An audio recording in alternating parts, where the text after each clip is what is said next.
presidente ruso Vladimir Putin advirtió ayer que cualquier intervención externa en la operación militar lanzada por su país en Ucrania recibirá una respuesta fulminante.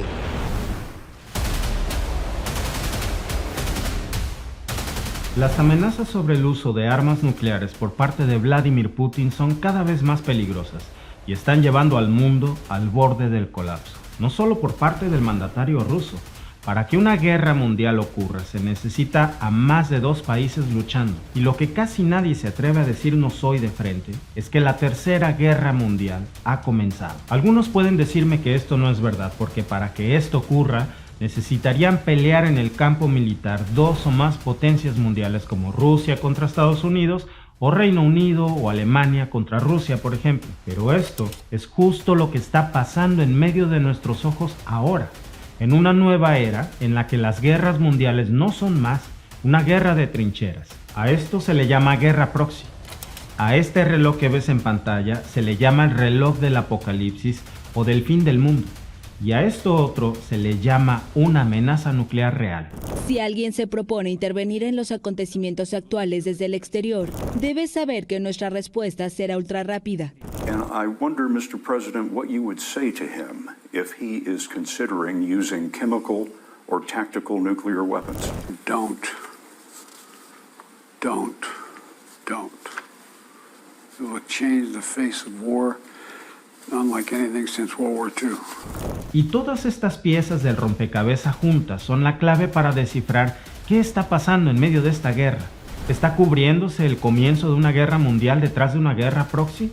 ¿Qué tan serias son las amenazas nucleares que están dándole la vuelta al mundo en los noticieros?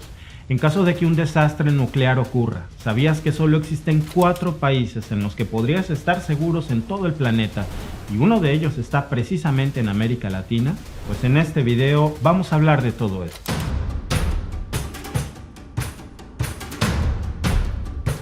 En el mundo moderno llamamos guerra proxy a un conflicto bélico en el que un país se enfrenta militarmente a otro, pero no de forma directa, sino que en lugar de usar sus propias fuerzas armadas, usa las fuerzas de otro país, casi siempre inferior en tamaño o en su economía. Este tipo de guerras fueron muy usadas por Estados Unidos y por la Unión Soviética durante la Guerra Fría en lugares como Somalia o Etiopía, y cada superpotencia apoyaba a alguno de estos países, de manera que competían por su influencia a través de ellos, desatando una guerra carnicera. Pero la sangre que se derramaba en el campo de batalla no era la de sus propios ciudadanos. Bueno, pues resulta que hablando de las guerras proxies, precisamente el ministro de Relaciones Exteriores de Rusia, Sergei Lavrov, se quejó hace apenas un par de meses de que la guerra en Ucrania no era un conflicto entre Moscú y Kiev, sino que realmente era una guerra de poder en la que la alianza militar más poderosa del mundo, la OTAN, estaba utilizando a Ucrania como ariete contra el Estado ruso. Usualmente yo no le daría mucha credibilidad a las palabras de una persona tan cercana a Putin, porque es obvio de qué lado está. Pero resulta que ese mismo señalamiento de Lavrov de que la OTAN está implicada en Ucrania en una guerra proxy contra Rusia, ya lo había planteado semanas antes Leon Panetta, un prominente estadounidense quien fue nada menos que el secretario de Defensa de Estados Unidos y jefe de la CIA durante el gobierno de Barack Obama. Y luego me encuentro con este artículo de The Washington Post de mayo de este año que se titula Rusia tiene razón, Estados Unidos está librando una guerra de poder en Ucrania, en donde textualmente dice: Lavrov es uno de los portavoces más confiables de la propaganda sin fundamento del presidente Vladimir Putin, pero en este caso no se equivoca. Rusia es el objeto de una de las guerras de poder más despiadadas de la historia moderna, y cuanto menos digan los funcionarios estadounidenses al respecto, mejor. Las guerras de poder son la herramienta de larga data de la rivalidad entre grandes potencias que permiten que un bando desangre al otro sin un choque de armas directos. Durante la Guerra Fría, la Unión Soviética desangró a los Estados Unidos al apoyar a los representantes comunistas en Corea y en Vietnam. Y luego, este artículo del reconocido medio estadounidense termina su análisis diciendo: hasta ahora, Estados Unidos y sus aliados han sido muy efectivos para coaccionar a la Rusia de Putin. Han ayudado a Ucrania a matar a un gran número de soldados rusos, más de los que Moscú perdió en su atolladero de una década en Afganistán, mientras disuadían simultáneamente a Putin de atacar a la OTAN o tomar represalias militares contra sus torturadores. No hay una buena razón, para desestabilizar este frágil equilibrio, burlándose de un líder que el lunes afirmó que la OTAN había estado planeando un ataque preventivo contra Rusia y comparó este conflicto con la Segunda Guerra Mundial. Gracias a la increíble resistencia de Ucrania, Estados Unidos y sus amigos han puesto a Putin en el lado equivocado de una brutal guerra de poder. Ahora Washington solo necesita callarse al respecto. Y justo hoy por la mañana, antes de grabar este video, veo este segmento de mi podcaster favorito, un reconocidísimo estadounidense también, Joe Rogan, en una entrevista con una reconocida política que acaba de renunciar al Partido Demócrata de Joe Biden, justo por esto. Y mira cuál es su opinión sobre la intervención militar estadounidense en Ucrania. So, with things like funding the Ukraine war with Russia, please explain to people what that means and why we're sending so much money over to Ukraine. So let's start with that. Let's start with the military-industrial complex. Okay. What is it? Who is it? It is these massive defense corporations who make all these different weapon systems, from the smallest to the most powerful nuclear weapons and missiles. When we are at war, they make a lot of money. Y no con esto me malinterpreten, quiero decir, siempre que opino sobre este conflicto, alguien se ofende en los comentarios, pero hasta los propios estadounidenses están hablando ya de esto y juzgando a la administración de Biden sobre su papel en este conflicto, en una guerra proxy, mientras que en Latinoamérica es muy difícil hablar de este tema sin que te tachen de comunista. La verdad es que creo que algunas personas simplemente se esfuerzan tanto por agradar a una de las partes en este conflicto que idealizan todo sobre ese bando, ya sea ruso o estadounidense. Es como cuando te gusta tanto una chica que no le dices que le apesta la boca horrible, con tal de darle un beso.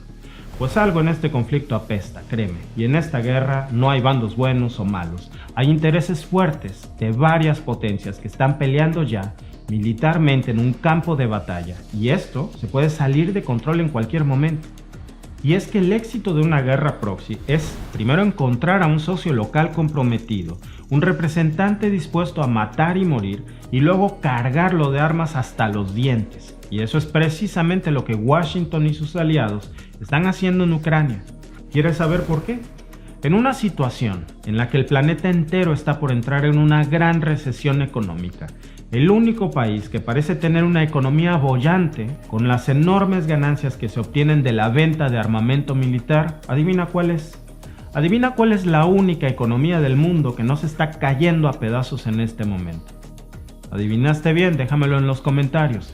Mientras que el presidente ruso está perdiendo todo el rastro de cordura y se está volviendo loco, y ante esa desesperación que para su ego militar se ha convertido más bien en una gran humillación, su respuesta en los últimos días ha sido sumamente peligrosa: apretar el botón nuclear.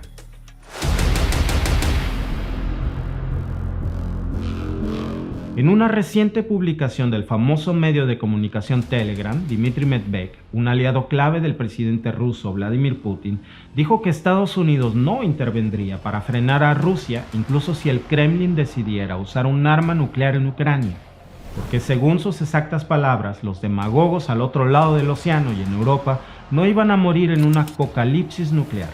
Y eso, por supuesto, que es una amenaza directa al mundo. El que se meta, se muere. Pero Rusia, por supuesto, no es el único país con armas nucleares en el mundo, así que ese peligroso discurso de que el que se meta se muere, se convertiría en realidad en un "si te atreves, nos morimos todos". Por eso es realmente preocupante ese nivel de retórica rusa y del mundo, jugando a encender un cigarro mientras te encuentras sentado en un barril de dinamita.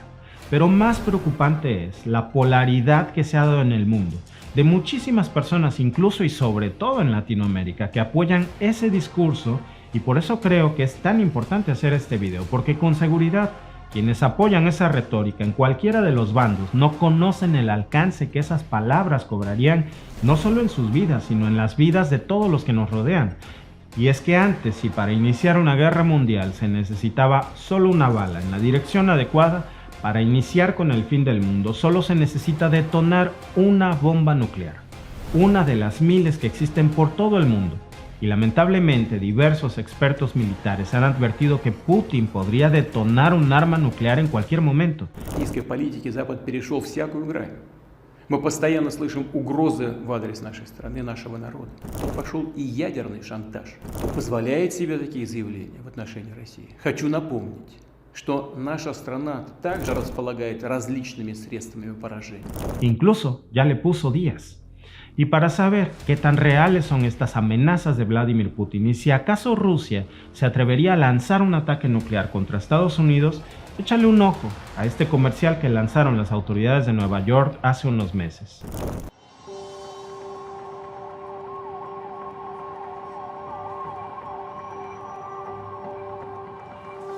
So there's been a nuclear attack. Don't ask me how or why, just know that the big one has hit, okay? So what do? There are 3 important steps that I want you to remember. Step 1, get inside fast. You, your friends, your family, get inside.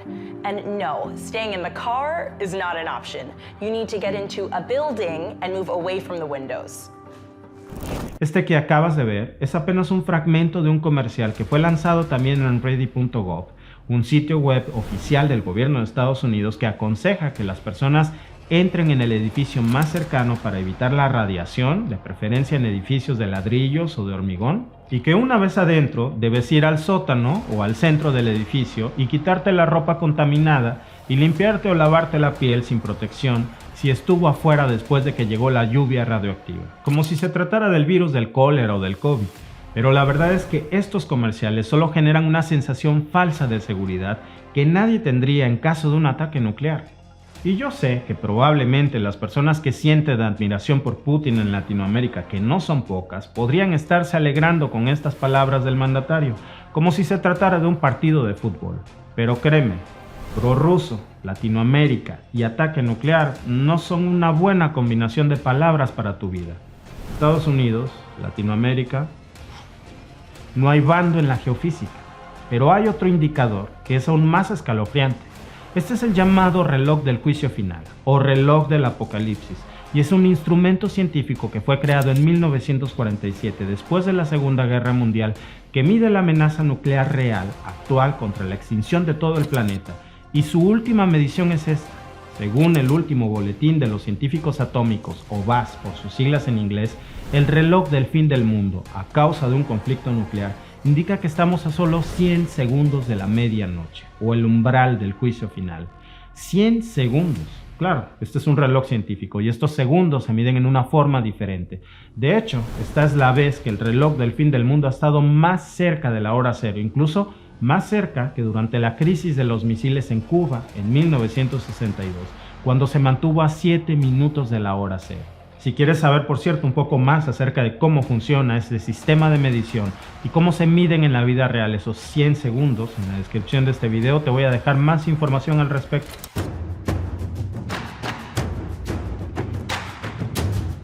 Y con todo este reciente auge tan desastroso de declaraciones y amenazas nucleares e incluso comerciales de qué hacer en caso de un ataque nuclear, un estudio reciente encontró que solo existen 4 países con la mejor esperanza de que pudiera sobrevivir la especie humana al menos por 10 años más después de que detonara un ataque nuclear mundial. Y la razón por la que estos 4 países y tal vez algunas otras regiones de África Central podría ser que la especie humana sobreviviera es por su lejanía con las zonas de impacto que podrían ser los principales objetivos nucleares y sus áreas de contaminación nuclear, además de sus condiciones climatológicas para los cultivos y su baja densidad de población, que son, en primer lugar, Islandia, que se encuentra aislada del resto del mundo por el Océano Atlántico Norte y sería muy difícil que un misil nuclear llegara sin ser detectado. Luego le siguen la lista Australia y Argentina, y finalmente estaría Canadá, solo en algunas zonas, porque tiene una gran masa de tierra y una población escasa repartida en un área muy amplia, lo que haría menos probable que un solo ataque nuclear pueda acabar con toda la población de Canadá. Y por supuesto, aunque no está en la lista incluido como un país por obvias razones, el modelo de The Guardian encontró que si la aniquilación atómica ocurriera, uno de los lugares más seguros para vivir sería la Antártida. Pero eso es si acaso puede sobrevivir estando en el clima de la Antártida. Pero este terrible escenario de amenazas nucleares que el mundo está viviendo es uno de los peores que ha tenido la historia de la humanidad. Tan solo dime tú en los comentarios, ¿acaso no crees que las principales potencias mundiales ya se encuentran peleando entre sí a través de una guerra proxy? Si las amenazas nucleares no fueran reales, ¿por qué estarían lanzando estos comerciales de qué hacer en caso de un ataque nuclear como si de verdad hubiera algo que pudiéramos hacer? Cuando lo que podemos hacer es justo ahora. Los líderes mundiales de solo 2 países podrían parar esta guerra en cualquier momento, en un solo día. Pero en lugar de eso, se están comportando peor que un montón de chimpancés peleando entre sí. Como en esa vieja película del Planeta de los Simios en 1970, que muestra cómo incluso los humanos prefieren acabar con todo un planeta antes que aceptar perder.